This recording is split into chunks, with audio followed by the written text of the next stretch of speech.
ప్రభువైన యేసుక్రీస్తు నామానికి మహిమ కలుగును గాక. అందరూ అలా నిలబడి ఉంటుండగా పరిశుద్ధ గ్రంథంలో నుండి చిన్న వాక్య భాగాన్ని మనం చదువుకుందాం. న్యాయాధిపతుల గ్రంథము 15వ అధ్యాయము. న్యాయాధిపతుల గ్రంథము 15వ అధ్యాయము 18వ వచనం నుండి మనం చదువుకుందాం. న్యాయాధిపతుల గ్రంథము 15వ అధ్యాయము 18వ వచనం నుంచి మనం చదువుదాం.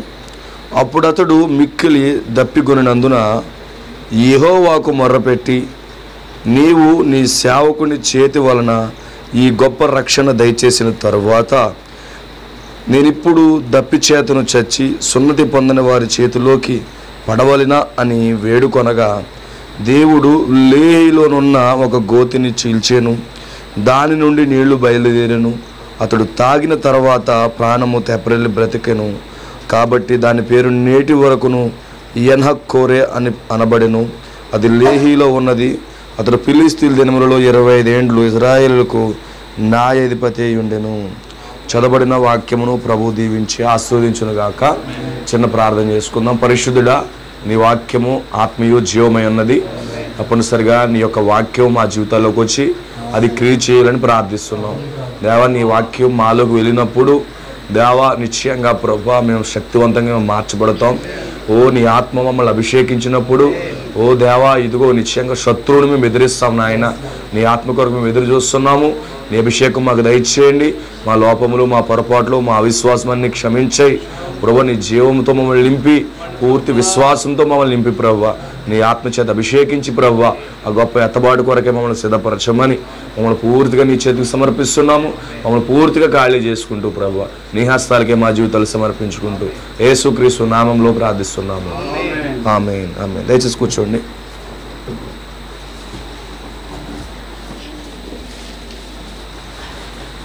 క్రీస్తునందు ప్రియమైన సోదరి సోదరులందరికీ కూడా మన ప్రభువైన యేసుక్రీస్తు నామంలో నా యొక్క ప్రత్యేకమైనటువంటి వందనాలు తెలియజేస్తున్నాను. దేవుడు మనందరినీ కూడా అత్యధికంగా ఆశీర్వదించునుగాక. హల్లెలూయా. మరోసారి రాత్రి మనం ఈ విధంగా కూడుకోవడానికి దేవుడు కల్పించినటువంటి ఈ గొప్ప అవకాశాన్ని బట్టి దేవునికి మహిమ కలుగునుగాక. హల్లెలూయా. నిశ్చయంగా సంతోషం. గతించిన వారము సోదరులు శ్రీని గారి గృహం దగ్గర ఎంత అద్భుతంగా దేవుడు వాక్యాన్ని తెరిచాడు. మోసగాడైనటువంటి యాకోబులో నుండి పరిపూర్ణుడైన యోసేపు వచ్చాడు. ఈరోజు నిశ్చయంగా ఆ మోసగాడు ఎవరు కాదు, మనమే. మనం మోసమైనటువంటి పుట్టుకలో పుట్టాము. అయితే దేవుడు తన కృపచేత ఆయన మనకేం చేస్తాడో తెలుసా? మనలో నుంచి ఒక పరిపూర్ణుడైన యోసేపుని తీసుకొస్తా ఉన్నాడు. ఆ పరిపూర్ణుడైన యోసేపు ఏదో కాదు, పరిపూర్ణమైన మానవ స్వరూపం, అదే క్రీస్తు అయి ఉన్నాడు. ఈరోజు మన జీవితం మోసంతో ప్రారంభించబడింది. అయితే ఫైనల్గా మనలో నుంచి దేవుడు తన కృపచేత ఆయన క్రీస్తుని తీసుకురాబోతా ఉన్నాడు. దేవునికి స్తోత్రం కలుగును గాక. ఈ రాత్రి కూడా ఒక చిన్న అంశాన్ని మీ మధ్యలో చెప్పడానికి ఇష్టపడతా ఉన్నాను. ఎక్కువసేపు ఏముంచను కానీ ఒక 45 మినిట్స్ మాత్రం నేను వాక్యాన్ని తీసుకుంటాను. రేపు ఉదయం మరలా మనకి ఉపవాస ప్రార్థన ఉంది చర్చిలో. మీరు అటెండ్ అవ్వాల్సిందిగా ప్రభుపేట మనవి చేస్తున్నాను. ప్రభు చిత్తమైతే వచ్చేవారం మరలా వేరే సహోదరుల గృహం దగ్గర కూరిక ఏర్పాటు చేయండి. మనం అంత్య దినముల్లో కూడుకోవడం మంచిదే ఉంది. మనం చెప్పాను, నేను ఇంటింటా కూడుకోవాలని చెప్పేసి ఖచ్చితంగా ఇది ఆగడియలే. ఖచ్చితంగా మనం కూడుకోవాలి. ఎంత ఎక్కువగా కూడుకుని అంత దీవించబడతాం. ఎందుకంటే మన గృహాలు ఒక శక్తివంతమైన గృహాలుగా ఉంటాయి. అందుకే అపోస్తుల కాలంలో వాళ్ళు క్రమేపీ అది ముందుకు వెళ్తున్నప్పుడు సువార్త అనేది ప్రతి గృహం కూడా ఒక చర్చిలా మారిపోయిందంట. అంటే ప్రతి ఇల్లు ఒక చర్చిలా ఉండాలి. సో ఆ స్థితిలోకి వెళ్ళిపోయింది.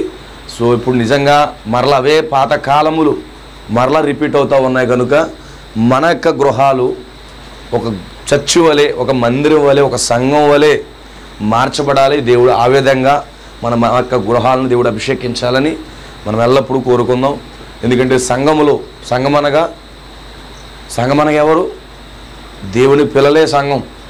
ఏదో మనం పెద్ద గుడారాలు కట్టుకోవడం, లేకపోతే పెద్ద పెద్ద బిల్డింగ్లు కట్టుకోవడం అనేది ఇది కేవలం ఏంటంటే మన సమాజంగా కూడుకోవడానికి. అయితే అసలైనటువంటి మందిరం ఏంటంటే ఈరోజు విశ్వాసులుగా మనమే. దేవుని స్తోత్రం కలుగును గాక. అందుకే ఈ ఫైనల్ ఏజ్లో మనం ఒక శక్తివంతంగా మన గృహాలను ఏర్పాటు చేసుకోవాలి. ఎందుకంటే శక్తివంతమైన గృహాల్లోకి ఆ పరిశుద్ధాత్మ, ఆ గొప్ప శక్తి ఆ గృహాల్లోకి తాకినప్పుడు నిశ్చయంగా గృహాలు ఒక మండించబడుతూ ఉంటాయి, పవర్ఫుల్గా మార్చబడుతూ ఉంటాయి. దేవునికి స్తోత్రం కలుగును గాక. డోంట్ డినై ద, ఎందుకంటే కూడుకులు తృణీకరించొద్దు. ఎందుకంటే ప్రతి ఇల్లు సంఘంగా మారాలి. వచ్చిన అవకాశాలలో అందిపుచ్చుకోండి. ఖచ్చితంగా మీ యొక్క గృహాల్లో ఒక బలిష్టమైన దూత దిగి రావాలి, అగ్నిస్తంభం రావాలి. ఎందుకంటే జాన్ మార్క్ ఇంట్లోనికి అగ్నిస్తంభం వచ్చింది. అగ్నిస్తంభం వచ్చి 120 భాగాలుగా విభాగించబడింది. అంటే ఈరోజు మన గృహాల్లో కూడా అగ్నిస్తంభం అనేది దిగి వస్తారు. దేవునికి స్తోత్రం కలుగును గాక. దేవుని యొక్క మహాకృపను బట్టి ఈ రాత్రి మనం ఇలా కూడి ఉన్నాం. కొన్ని విషయాలు నేను వాక్యం నుంచి పంచుకుంటాను, జాగ్రత్త వినండి. ఇక్కడ సంసోను ఉన్నాడు. సంసోను క్యారెక్టర్ అనేది చాలా అద్భుతమైనటువంటి క్యారెక్టర్. సంసోను పెంతుకోస్తు సంఘానికి మాదిరిగా ఉన్నాడు. అలాగే సంసోను క్రీస్తుకు మాదిరిగా ఉన్నాడు. అలాగే సంసోను వధువు కూడా మాదిరిగా ఉన్నాడు. హల్లెలూయా. ఒక విశ్వాసి జీవితానికి అతను మాదిరిగా ఉన్నాడు. అదే సమయంలో క్రీస్తు కూడా మాదిరిగా ఉన్నాడు. చూడండి, సంసోను యొక్క పరిచర్య ముగింపుకు వచ్చేటప్పటికి సంసోను తన ప్రాణాన్ని తనే పెడతా ఉన్నాడు. ఎందుకని? ఫిలిస్తీన్ల చేతిలో నుండి ఇజ్రాయేల్ ప్రజలను విడిపించడం కోసం. ఈరోజు మన ప్రభువైన యేసుక్రీస్తు కూడా కల్వరిలో తన ప్రాణాన్ని ఆయనే పెట్టాడు. ఎవరు తీసుకోలేరు ఆయన ప్రాణాన్ని, కానీ తన ప్రాణాన్ని పెట్టాడు కాబట్టి, ఆమేన్, తన ప్రాణాన్ని పెట్టారు కాబట్టి ఆయన చనిపోగలిగాడు, అయితే ఆయన నిద్రించగలిగాడు. దేవునికి స్తోత్రం కలుగును గాక. ఇప్పుడు మన కొరకు ఆయన ప్రాణాన్ని పెట్టాడు. అలాగే సంసోను కూడా తన ప్రాణాన్ని ఇజ్రాయేల్ కొరకు, ఫిలిస్తీన్ల చేతిలో నుంచి ఇజ్రాయేల్ విడిపించడం కోసం తన ప్రాణాన్ని పెట్టాడు. దేవునికి మహిమ కలుగును గాక. అందుకే ప్రతిదీ కూడా వాక్యమై ఉన్నది, ప్రతిదీ కూడా వాక్యమే. సంసోను జీవితం పూర్తి వాక్యమై ఉన్నది. సో మరొక విషయం చెప్తున్నాను, ఎన్నిక చేయబడిన వాడి జీవితంలో ప్రతిదీ కూడా వాక్యమే. నువ్వు నిజంగా ఎన్నిక చేయబడ్డావు అంటే నీ జీవితం అంతా వాక్యమే. ఈరోజు ప్రవక్త జీవితం అంతా వాక్యమే, పౌలు గారి జీవితం అంతా వాక్యమే. అలాగే ఈరోజు వధువుగా నీ జీవితం అంతా వాక్యమే. ఎందుకంటే ఎన్నుకున్న వాడు జీవితంలో వాక్యం ఎల్లప్పుడూ నెరవేర్చబడుతూ ఉంటుంది. దేవుడికి స్తోత్రం కలుగును గాక. సంసోను జీవితం అంతా వాక్యమే. అయితే సంసోను తల్లిదండ్రులు సంసోను జీవితంలో వాక్యము నెరవేర్చబడుతుందన్న సంగతి వారికి అర్థం కాలే. అందుకే ఒక రోజు తిమ్నాతు వెళ్తున్నాడు. తిమ్నాతు వెళ్తున్నప్పుడు దేవుడే తిమ్నాతు పంపిస్తున్నాడు అన్న సంగతి సంసోను యొక్క తల్లిదండ్రులకు తెలియదు. కొన్నిసార్లు దేవుని కుమారుడు జీవితంలో దేవుని చిత్తము జరుగుతున్నప్పుడు ప్రజలు అనేక మంది గుర్తించలేరు. అనేక మందికి అది మరుగ్గా ఉంటుంది. ఫర్ సపోజ్ నీవే ఉన్నావు, దేవుని వాక్యము దేవుని యొక్క చిత్తము నీ లైఫ్లో జరుగుతున్నప్పుడు నీ కుటుంబంలో ఉన్నవారు దాన్ని గుర్తించలేరు. కొన్నిసార్లు నీ భార్య గుర్తించలేదు, కొన్నిసార్లు నీ భర్త గుర్తించలేడు, కొన్నిసార్లు నీ బిడ్డల జీవితంలో కూడా వాక్యము నెరవేరుతున్నప్పుడు నిశ్చయముగా నీవు గుర్తించలేవు. ఎందుకంటే ఈరోజు వాక్యము మన బిడ్డల జీవితంలో, మన కుటుంబాల జీవితంలో జరుగుతున్నప్పుడు మనం గుర్తించగలగాలి. తిమ్నాతు వెళ్ళడము సంసోను దేవుని చిత్తం. అది తిమ్నాతు వెళ్ళడం అనేది దేవుని చిత్తం. కానీ ఏమన్నారు సంసోను తల్లిదండ్రులు, ఏ తిమ్నాతు ఎందుకు వెళ్ళిపోతున్న, ఇజ్రాయేల్ ఎవరు లేరు అంటున్నాడు. కానీ తిమ్నాతు వెళ్ళడం అనేది దేవుని చిత్తమై అన్నది. అందుకే ఎన్నిక చేయబడిన వారి జీవితంలో ప్రతిదీ కూడా దేవుని చిత్తమే. వాళ్ళు ప్రతి అడుగు దేవుని చిత్తమే. దేవుడికి స్తోత్రం కలుగును గాక. ప్రతి అడుగు, ప్రతి మాట, ప్రతి కదలిక కూడా వాక్యమై అన్నది. అందుకే వధువు యొక్క జీవితం అంతా వాక్యమని నేను నమ్ముతున్నాను. దేవుడికి స్తోత్రం కలుగును గాక. మోషే జీవితంలో వాక్యమే. మోషే ఒక వ్యక్తిని కొట్టాడు, అది వాక్యమే. ఆమేన్. మోషే అక్కడి నుంచి పారిపోయాడు, అది వాక్యమే. ఆమేన్. మీరు గ్రహిస్తున్నారా? మోషే ఐగుప్తులో ఒక వ్యక్తిని కొట్టి ఇజ్రాయేల్ ప్రజలను విడిపించడం ఒక వాక్యమై అన్నది. అది ఎలా మాదిరిగా ఉందో తెలుసా? యేసుక్రీస్తు మొట్టమొదటి రాకడలో ఆయన భూమి మీదకి వచ్చి ఇజ్రాయేల్ ప్రజలను ఆ యొక్క ఐగుప్తులోని చేతిలోంచి విడిపించడానికి ఆయన వచ్చినప్పుడు, నీవు మాకు లీడరవా, నీవు మాకు నాయకుడు అని చెప్పి సొంత ప్రజల చేత మొట్టమొదటి రాకడలో యేసుక్రీస్తు రిజెక్ట్ చేయబడ్డాడు. సో ఐగుప్తులో కూడా ఇజ్రాయేల్ ప్రజలను విడిపించడానికి ఐగుప్తుని కొట్టాడు ఆయన. ఇజ్రాయేల్ ప్రజలకు విడిపించడానికి ఐగుప్తుని కొడితే అతను ఏమన్నాడు తెలుసా? అప్పటికే ఇజ్రాయేల్ కొట్టి పూర్తి చేసి ఎవరికీ తెలియదు. కానీ తర్వాత ఒక ఇజ్రాయేలీడే బయటెడుతున్నాడు. ఏమని? నువ్వేమన్నా మా మీద నాయకుడువా, ఐగుప్తుని చంపినట్టుగా మమ్మల్ని చంపడానికి నువ్వేమన్నా నాయకుడు అన్నప్పుడు మోషే తృణీకరించబడతా ఉన్నాడు, మోషే త్రోసివేయబడతా ఉన్నాడు.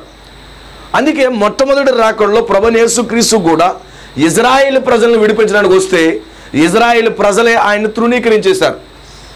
ఇజ్రాయేల్ ప్రజలు ఆయన తృణీకరిస్తే ఆయన వెళ్ళిపోయాడు బయటికి. మోషే వెళ్ళిపోయి ఎక్కడికి వెళ్ళాడు? అరణ్యంలోకి వెళ్ళిపోయాడు. అరణ్యంలోకి ఎక్కడికి వెళ్ళి ఒక అన్య ప్రాంతం వెళ్ళిపోయాడు. ఈరోజు మన ప్రభువైన యేసుక్రీస్తు కూడా ఆ యొక్క మొట్టమొదటి రాకడలో ఇజ్రాయేలు ప్రజలు తృణీకరిస్తే పరిశుద్ధాత్మ యేసుక్రీస్తు అన్ని జనులకు వచ్చేసింది. మోషే అన్ని జనులకు ఎలాగొచ్చాడో మన ప్రభువైన యేసుక్రీస్తు అన్ని జనులకు వచ్చాడు. అన్ని జనులకు వచ్చి మోషే ఒక అన్య వధువును పొందుకున్నాడు. అందుకే మోషే ఇజ్రాయేలురాలిని వివాహం చేసుకోలేదు, కానీ మోషే ఒక అన్యురాలిని వివాహం చేసుకున్నాడు. అలాగే మన ప్రభువైన యేసుక్రీస్తు కూడా ప్రభువైన యేసుక్రీస్తు కూడా ఆయన మొట్టమొదటి రాకడలో యూదుల చేత ఇజ్రాయేలు చేత ద్వేషించబడినప్పుడు ఆయన అన్ని ప్రాంతంకి వచ్చి అన్య వధువుని అన్య సంఘాన్ని సంపాదించుకున్నాడు. దేవుడి స్తోత్రం కలుగును గాక. అన్య వధువుని సంపాదించుకుని మరలా ఏం చేస్తున్నాడు? మూడోసారి ఐగుప్తీయుల చేతిలో నుంచి విడిపించడానికి మరలా ఇజ్రాయేల్ పక్షంగా వెళ్తున్నాడు. అదే మూడవ రాకడ ఉన్నది. అంటే మోషే జీవితం అంతా కూడా మోషే లైఫ్ అంతా కూడా వాక్యమే. యోసేపు లైఫ్ అంతా కూడా వాక్యమే. దావీదు లైఫ్ అంతా వాక్యమే. అలాగే సంసోను లైఫ్ అంతా కూడా వాక్యమే. వారి జీవితాలు పూర్తి వాక్యమైనప్పుడు ఈరోజు వాళ్ళ ఛాయిల్లోనే వాళ్ళు వాక్యముగా ఉన్నారు. వాళ్ళు వాక్యమే. ఎలా ఛాయిల్లో ఉన్న వాక్యము. అయితే ఇప్పుడు మనం ఎవరో తెలుసా? ఇప్పుడు రియాలిటీలో ఉన్న వాక్యము. మీకు అర్థమవుతుందా? ఇప్పుడు ఎవరనుకున్నారు? ఆ యొక్క నిజస్వరూపంలో ఉన్నటువంటి వాక్యం. అందుకే మన లైఫ్ అంతా కూడా వాక్యమే. బైబిల్ని నమ్ముతున్నాను. ఈరోజు నీ ప్రతి కథలకి వెనకాల వాక్యం ఉందని నమ్ముతున్నాను. దేవుడికి స్తోత్రం కలుగును గాక. హల్లెలూయా. ప్రతి కథలకి వెనకాల దేవుడు వాక్యం ఉందని నమ్ముతున్నాను. నా యొక్క పర్సనల్ ఎక్స్పీరియన్స్. దేవుడికి స్తోత్రం కలుగును గాక. నా వ్యక్తిగత అనుభవంతో చెప్తున్నా, ప్రతి అడుగు కూడా వాక్యమే అన్నది. అయితే దేవుని యొక్క వాక్యము నీ లైఫ్లో నెరవేరుతున్నప్పుడు ప్రజలు దాన్ని ఎప్పుడూ గుర్తించరు. అందుకే సంసోను తిమ్నాతు పోతుంటే, సంసోనా నీవు ఇజ్రాయేల్లో అమ్మాయి ఎవరు దొరకలేదు, నీకు తిమ్నాతు ఎందుకు వెళ్తున్నావు అన్నాడు. అంటే తిమ్నాతు పంపించేది ఆయనే. తిమ్నాతు పంపించేది ఎవరు? దేవుడే పంపిస్తున్నాడు, యెహోవా ఆత్మచేత. అందుకే ఈరోజు నిశ్చయం గమనిస్తే ఇప్పుడు దేవుని యొక్క ప్రణాళిక అక్కడి నుంచి ప్రారంభించబడింది. సంసోను జీవితంలో సంసోను ఒక విమోచకుడిగా పుట్టాడు. అతను పుట్టుక ఎలాంటిది? ఒక సూచన కింద పుట్టాడు. అతను వాక్యం కింద పుట్టాడు. అతను ఒక పని కొరకు పుట్టాడు. అందుకే నేను నమ్ముతున్నాను, దేవుని కుమారుడు కుమార్తె ఈ భూమి మీద పుట్టేటప్పుడు ఒక పని కొరకు వాళ్ళు జన్మిస్తున్నారు. గమనించు, నీవు ఒక పని కొరకు జన్మిస్తున్నావు మర్చిపోవద్దు. నీవు ఒక పని కొరకు పుట్టావని మర్చిపోవద్దు. అందుకే కొన్నిసార్లు నీవు వెళ్ళే మార్గాలు నీకు అర్థం కాకపోవచ్చు, కానీ ఆ మార్గంలో కూడా దేవుని చిత్తము దేవుడు జరిగిస్తాడు. కొన్నిసార్లు మనకు అర్థం కాదు ఎందుకో. కొన్నిసార్లు మన జీవితము క్లమ్జీగా ఉంటుంది. ఎటు అర్థం కాని పరిస్థితి, లేకపోతే ఎంతో ఇరుకుగా ఉన్నటువంటి పరిస్థితి కనబడుతుంది. కానీ అందులో నుంచే దేవుని యొక్క చిత్తాన్ని దేవుడు మన లైఫ్లో జరిగిస్తాడు. కొన్నిసార్లు కరువులో ప్రయాణం చేస్తాము, కొన్నిసార్లు రోగాల్లో ప్రయాణం చేస్తాము, కొన్నిసార్లు ఇబ్బందుల్లో ప్రయాణం చేస్తాము. కానీ అక్కడి నుండే దేవుని చిత్తంలో నడిపించడం మొదలు పెడతాడు. అది మనం గుర్తించగలగాలి. అందుకే అది మనకి ఎప్పుడైతే అర్థమవుతుందో మనం దేనికి చింతపడము, దేనికి ఇబ్బంది పడము. మనం దేవుడి చిత్తం ఏదో జరుగుతూ ఉంది, ఈ పరిస్థితి దేవుడు నాకు తీసుకొచ్చాడు కనుక ఇక్కడ ఏదో ఉంది అని ఎదురు చూడడం మొదలు పెడతాం. అందుకే ఒక క్రైస్తవుడిగా ఎప్పుడూ మెలకుగా ఉండాలి. ఏంటి మెలకు అంటే? ఆత్మ సంబంధమైనటువంటి మేల్కొలుపు. ఎప్పుడూ కూడా ఒక ఆత్మ సంబంధమైన మేల్కొలుపు లేకపోతే మనం ఎల్లప్పుడూ దుఃఖపడతాము, వేదన చెందుతాము, బాధపడతా ఉంటాం. కొన్నిసార్లు మనకు తెలియదు దేవుడు తన పని మన జీవితంలో జరిగిస్తున్నాడే. హల్లెలూయా. తెలియదు కానీ జరిగిస్తూ ఉంటాడు. మోషేకి తెలియదు కానీ జరిగిస్తున్నాడు. దావీదుకు తెలియదు జరిగిస్తున్నాడు. యోసేపుకు తెలియదు అని జరిగిస్తున్నాడు.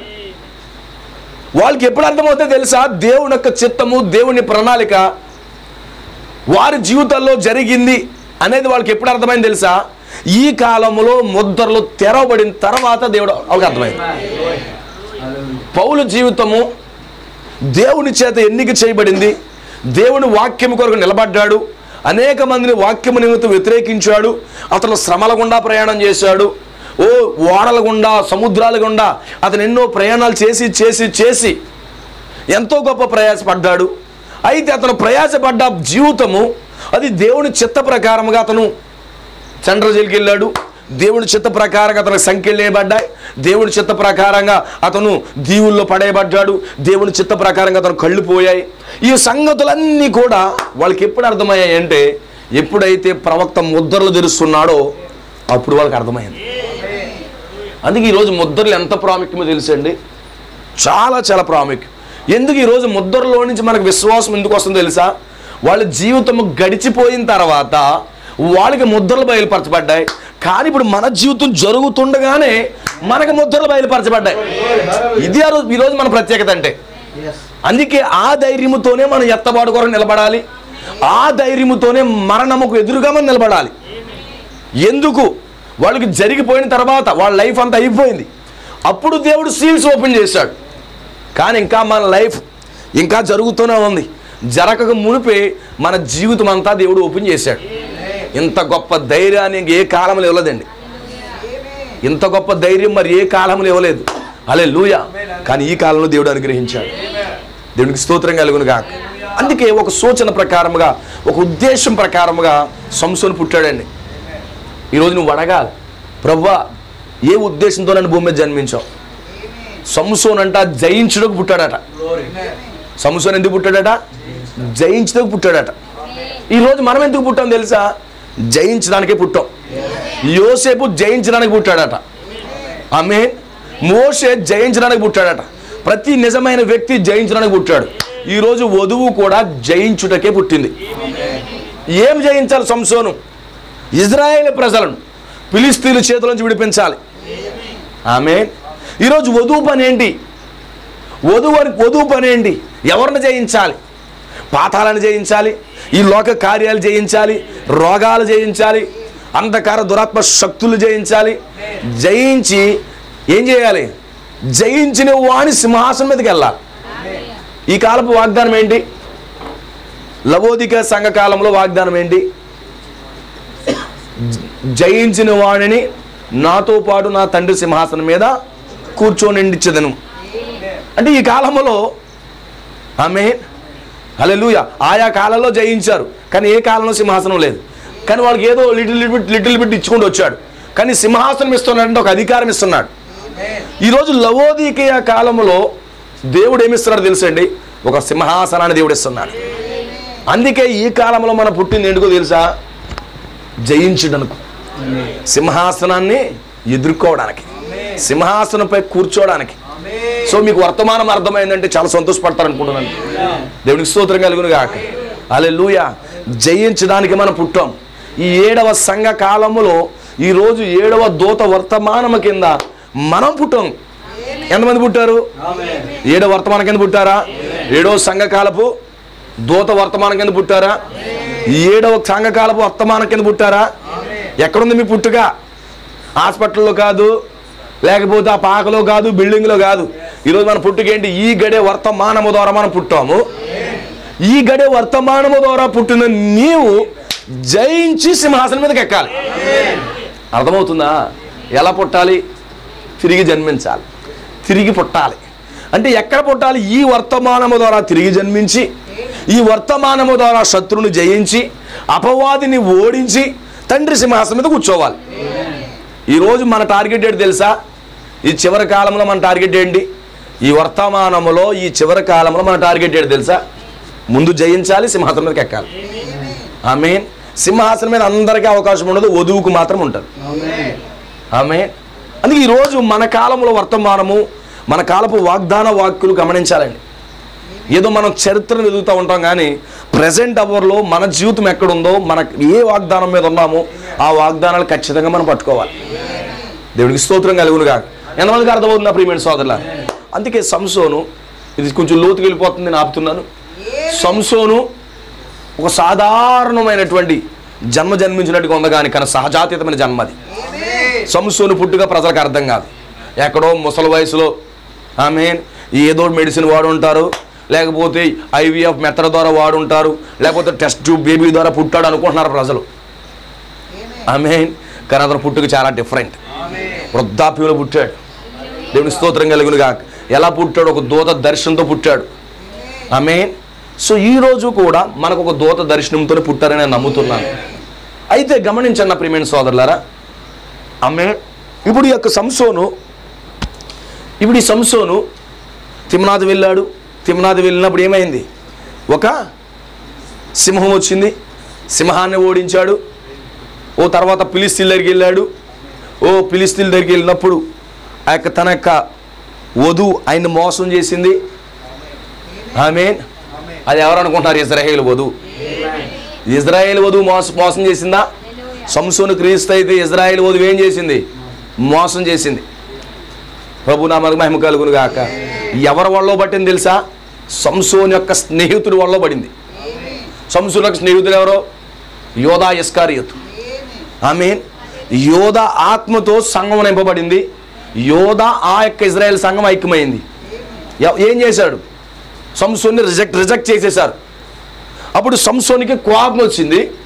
కోపం వచ్చినప్పుడు 300 నక్కలను పట్టుకుని వాటి తోకలు చుట్టేసి ఫైర్ అంటించేసి వాళ్ళ చేలోకి వదిలేశాడు. ఆమేన్. చేలోకి ఇచ్చేసినప్పుడు ప్రతి ఒక్క వాడి యొక్క ఎస్టేట్లన్నీ పాడు చేశారు. ఇక్కడ మనం గమనించవలసిన విషయం ఏంటంటే, ఇక్కడ సంసోను క్రీస్తుకు మాదిరిగా ఉన్నాడు, సంసోను వధువు కూడా మాదిరిగా ఉన్నాడు. ఇంతవరకు కూడా ఈ యొక్క ఫిలిస్తీన్లు ఇజ్రాయేల్ యొక్క ప్రతి పంటనే పాడు చేశారు. అర్థమవుతుందా? పంట నోటుకు వచ్చేటప్పటికి పంటను పాడు చేసేవారు. వాళ్ళు కబ్జా చేసేవారట. ఏంటది? కబ్జా చేసేవారట. కష్టపడి పండించుకుని కోతకొచ్చి ఫలం తినేటప్పటికి ఏం చేసేవారు? ఫిలిస్తీన్లు వచ్చి పట్టుపోయేవారు. కబ్జా. సాతానుడు ఎప్పుడు కూడా సృష్టించలేడు, కబ్జా చేస్తాడు. సాతానుడు ఎప్పుడు కూడా కష్టపడలేడు, కబ్జా చేస్తాడు. అందుకే ఈరోజు ఆత్మ సంబంధంగా కూడా సంఘాల వాడు కబ్జా చేస్తున్నాడు, కానీ దేవుని పిల్లలను రక్షించలేకపోతున్నాడు. అందుకే ఈరోజు వర్తమానంలో కూడా కబ్జాగాళ్ళు ఎక్కువయ్యారు. సంఘాలని కబ్జా చేస్తారు. వాళ్ళకి ఎలాంటి కష్టము తెలియదు, ఎలా పంట వేయాలో తెలియదు, ఏ విధంగా విత్తనం నాటాలో తెలియదు, ఏ విధంగా ఆ పంటను కోయాలో తెలియదు, ఆమేన్, ఏ విధంగా ఆహారాన్ని భుజించాలో తెలియదు. కానీ ఏం కష్టపడాలో దున్నడము, ట్రాక్టరు, ఆ మందు కొట్టడం, కలుపు తీయడం ఏమీ తెలియదు. కానీ ఎప్పుడైతే పంట చేతికి వస్తుందో ఈ కబ్జాదారులు ఏం చేస్తున్నారంటే ఆ పంట దగ్గర ఉన్నటువంటి ఆస్తి అంతా లాగేసుకుంటున్నారు. మీకు అర్థమవుతుందా? ఆ ఆస్తి అంతా కూడా లాగేసుకుంటున్నారు. ఈరోజు సంఘాల్లో జరిగేది అదే. 20 సంవత్సరాల నుంచి 30 సంవత్సరాల నుంచి సేవ చేయగా ఈ కబ్జాదారులు చేంజ్ చేస్తున్నారు. సంఘం పరిపూర్ణతలకు ఎదుగుతుందిరా బాబా అనేటప్పటికీ ఆ పంటను వాళ్ళు పాడు చేస్తున్నారు.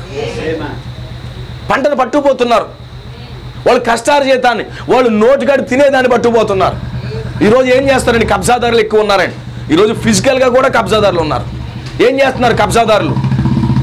ల్యాండ్ కొనుక్కుంటే ఫ్లాట్ నాకు కావాలి, ఏదైనా అపార్ట్మెంట్ కట్టుకుంటే ఫ్లాట్ నాకు కావాలి, 5 సెంట్లు నా పేరు మీద రాస్తే నేను కట్టుకొని ఇస్తాను. ఏం చేస్తున్నారు? కబ్జాలు. రాత్రి టెంట్లు వేసేస్తూ ఉంటారు వాళ్ళు. అక్కడ ఈ భూమిలో అడుగు పెట్టడానికి వీల్లేదు. యాక్చువల్గా వాళ్ళ దగ్గర డాక్యుమెంట్స్ ఉండవు, కానీ డాక్యుమెంట్ క్రియేట్ చేసుకుని ఇది నాది అన్నట్టుగా చెప్తారు. అందుకని కబ్జాదారులు ఎక్కువ ఉన్నారు. ఇంతకాలం వరకు కూడా ఈ కబ్జాదారులే ఏం చేస్తున్నారు? ఈ కబ్జాదారుడు, ఈ సాతానుడు దేవుని పిల్లల యొక్క ఆహారం అంతా దొంగిలిస్తున్నాడు. పంట చేదుకొస్తుందిరా బాబు అనేటప్పుడు దాన్ని పాడు చేస్తున్నాడు. అందుకే లోదర్ పంట పండించాడు, ఆ పంట పొందుకునేటప్పటికే వాడు పాడు చేస్తున్నాడు. వెస్లీ పంట పండించాడు, ఆ పంట చేతికి వస్తుందనేది శత్రువు పాడు చేశాడు. పెంతుకోస్తోళ్ళు వాళ్ళు పంట చేతికి వస్తుందనేటప్పటికీ దాన్ని పాడు చేశారు. ఏమవుతుంది? దురాత్మ ప్రవేశిస్తుంది, ఆ కబ్జాదారులు ప్రవేశిస్తున్నారు, ఆ పంటని వాళ్ళు పాడు చేస్తున్నారు. కానీ ఇక్కడ విచిత్రం ఏంటంటే, ఎప్పుడైతే సంసోను పుట్టాడో ఇప్పుడు సంసోను కబ్జా అవడానికి రాలేదు, కానీ ఎవడైతే ఆస్తిని పాడు చేస్తున్నాడో వాడి ఆస్తి మీద కొట్టడానికి వచ్చాడు సంసోను. ఈరోజు పాతాళపు శక్తులన్నీ కూడా పైకి లేచి లోదర్ను పాడు చేశాయి, వెస్లీ సంఘాలను పాడు చేశాయి, పెంతుకోస్తు సంఘాలను పాడు చేశాయి. ప్రతి సంఘ శాఖను వాళ్ళు పాడు చేసి సంఘ శాఖగా మార్చేశారు. ఒకప్పుడు ఒరిజినల్ విత్తనంగా వాళ్ళు నాటుకున్నారు, వాక్యాన్ని విత్తుకున్నారు. ఏం చేశారు? ఫైనల్ వచ్చేటప్పటికి ఆ పంటను పాడు చేశారు. వాళ్ళు గింజ లేకుండా దానికి పురుగు పట్టించేసి దాన్ని పాడు చేసేసారు. కానీ ఇప్పుడు ఏం జరుగుతుందంటే, ఈ సంసోను ఎప్పుడైతే రంగంపైకి వచ్చాడో సంసోను ఏం చేస్తాడో తెలుసా? తిరిగి వాళ్ళపై దాడి చేయడం మొదలు పెడుతున్నాడు. స్టార్టింగే దాడికి దిగిపోయాడు సంసోను. ఏంటి? దాడికి దిగాడు. ఈరోజు సంగమ మనం దాడికి దిగే స్థితిలో ఉన్నాం. మనం భయపడకూడదు శత్రువుకి, మనము వాడిని దాడి చేయాలి. దేవునికి స్తోత్రం కలుగును గాక. వాడు దాక్కునే స్థితిలో ఉన్నాడు. ఇప్పుడు ఈ ఫిలిష్తీయులు సంసోను విషయంలో దాక్కునే స్థితిలో ఉన్నారు, కానీ సంసోని పట్టుకునే స్థితిలో లేరు.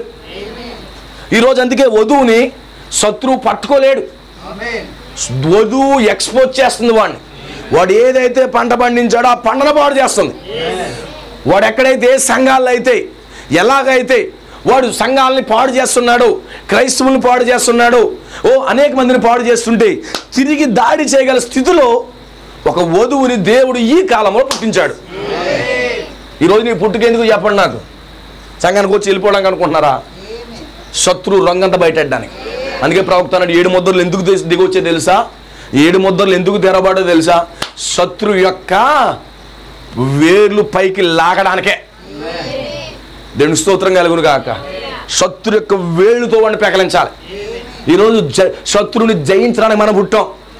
సంసోని పుట్టుక ఏంటి? ఈరోజు సంసోని పుట్టుక ఏంటయ్యా? ఈరోజు నీ పుట్టుక ఏంటి చెప్పు నాకు? నువ్వు జయించాలి. వాడు గతించిన 2000 సంవత్సరాలుగా వాడు పాడు చేస్తానన్నాడు. ఆమేన్. 7 సంఘ కాలాలుగా వాడు పాడు చేస్తానన్నాడు. కానీ ఇప్పుడు ప్రత్యేకమైన రీతిలో మనం పుట్టాం. ప్రత్యేకమైన రీతిలో మనం పుట్టామండి. ఇప్పుడు మన వర్క్ ఏంటో తెలుసా? వాడు మనల్ని దాడి చేయకుండానే మనం వాడిని దాడి చేయాలి. ఆమేన్. వాడు పండించుకున్నాడు పంట. ఆమేన్. ఆ పంట అంతా అందించాలి. వాడు ఆర్థిక వ్యవస్థ అంతా పాడు చేయాలి. అవునా కాదా? వాడు ఆర్థిక వ్యవస్థ అంతా పాడవుతుందా లేదా? ఎప్పుడైతే పంట చేతికి వచ్చేటప్పటికి అదంతా కాలిపోతుంది, ఏమవుతుంది? ఆర్థిక వ్యవస్థ దెబ్బతింటారు. ఇప్పుడు సంస్థను ఏం చేస్తున్నాడు? వాడు ఆర్థిక వ్యవస్థ అంతా కూల్చేస్తున్నాడు. ఆమేన్. వాడి యొక్క ఆర్థిక వ్యవస్థ పాడు చేస్తున్నాడు. వాడు పంట అంతా పాడైపోతుంది. వాడు టెక్నాలజీ పాడవుతుంది. దేవునికి స్తోత్రం కలుగును గాక. అందుకే నా ప్రియమైన సోదరులారా, ఇప్పుడు శత్రువు ఆ 20 కోట్ల దెయ్యాలు ఆమేన్ ఎందుకు ఈ కాలంలో పైకి లేస్తున్నా తెలుసా? ఈ కాలంలో కూడా ఒక జయించడానికి పుట్టినవాడు అప్పుడు వచ్చాడు. ఆయన విలియం బ్రానమ్. ఆయన రాగానే అంటించి పడేశాడు మొత్తం. అని అంటించాడా లేదా? పెంతెకోస్తులో ఉన్న దెయ్యాలను అంటించాడు. ఆమేన్. ఫైర్తో పంపించాడు. ప్రతి దానికి అంటుకుపోతా ఉంది. దేవునికి స్తోత్రం కలుగును గాక. ఒక ఫైర్ పంపించాడు. పరిశుద్ధాత్మ దిగొచ్చింది, ప్రతి పాపాన్ని కాల్చివేసింది. హల్లెలూయా. ఈరోజు వర్తమానం ఎందుకు వచ్చింది తెలుసా? ప్రతి పాపాన్ని, ప్రతి సిద్ధాంతాన్ని శత్రు కోటలను కూల్చడానికి వచ్చింది. శత్రువు యొక్క కోటలను కూల్చే వర్తమానం అండి ఇది. దేవునికి స్తోత్రం కలుగును గాక. ఈరోజు నీకెందుకు ఇచ్చాడు AK-47? ఆమేన్. నీకు పెద్ద పెరంగిలు ఎందుకు ఇచ్చాడు తెలుసా? షోకేజులు పెట్టుకోవడం కాదు. ఆ పెరంగిలు పెట్టుకుని ఆ యొక్క AK-47 పెట్టుకుని కనిపించినట్టు పేలు చేయాలి. నా దగ్గర గంట ఉంది, సెల్ఫీ దిగుతాను, రోజుకో ఫోటో దిగుతాను, ఇవాళ ఎలాగెట్టుకుని దిగాను, రేపు ఎలాగెట్టుకు దిగుతాను, ఒక ఫోటో స్టేటస్ పెట్టుకుంటాను. అందుకు కాదు. ఈరోజు వర్తమానం ఇచ్చింది కొటేషన్ పెట్టుకోవడం కోసం కాదు. దేవునికి స్తోత్రం కలుగును గాక. ఇవాళ కొటేషన్, రేపో కొటేషన్, ఎల్లుండో కొటేషన్ కాదు మనకు కావాల్సింది. ఇప్పుడు ఏం చేయాలి తెలుసా? ఆ కొటేషన్తోనే వాడిని కాల్చాలి. దేవునికి స్తోత్రం కలుగును గాక. హల్లెలూయా. ఎందుకు ఇచ్చాడు మనకి AK-47? ఎందుకు ఇచ్చాడు 2 అంచెల వాడిగల ఖడ్గం? శత్రు కోటను కోల్చడానికి. దేవునికి స్తోత్రం కలుగును గాక. శత్రు కోటనే కోల్చడానికి ఇచ్చాడు. దేవునికి మహిమ కలుగును గాక. ఆమేన్. ఇప్పుడు ఏం చేస్తున్నాడు సంసోను? ఆమేన్. శత్రు ఏం చేస్తున్నాడు? శత్రు కోటను కూలుస్తున్నాడు. అంటే తిరిగి దాడి చేస్తున్నాడండి. అందుకే ప్రవక్త అన్నాడు, ఇప్పుడు సాతానుడు దాడి చేసే స్థితిలో లేడు, వాడు దాక్కునే స్థితిలో ఉన్నాడని చెప్పాడు. ఆమేన్. వాడు దాక్కున్నాడంటే వధువు కొడుతుందని అర్థంగా. వాడిని ఎక్స్పోజ్ చేస్తుందిగా వధువు. వాడు రాంగ్ డాక్టర్ని ఎక్స్పోజ్ చేస్తుంది.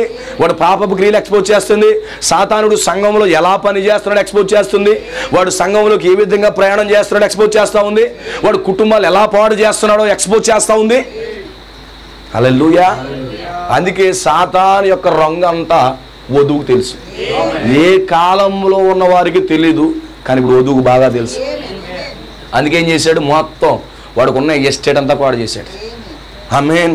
అప్పటి వరకు చాలా హ్యాపీగా ఉన్నాడు. ఎవరు వస్తారా మా మీదకి అనుకున్నాడు. హల్లెలూయా. ఎవరు వస్తారు? 40 ఏళ్ళుగా వాళ్ళదే రాజ్యం. ఎవరు వస్తారా మా మీదకి అన్నట్టుగా ప్రతి సంవత్సరం వచ్చి పట్టుకుపోతున్నారు. 40 సంవత్సరాలు వచ్చి. ఆమేన్. వాడికి భయం లేదు. సడన్గా ఒకడు ఎంటర్ అయ్యాడు, పొట్టువాడు. ఆమేన్. సడన్గా ఒక పొట్టువాడు ఎంటర్ అయ్యాడు. హల్లెలూయా. అందుకే ఇంత కాలంలో ప్రతి వధువు కూడా దాక్కుని భక్తి చేసుకుంటూ వెళ్ళారు. అవునా కాదా?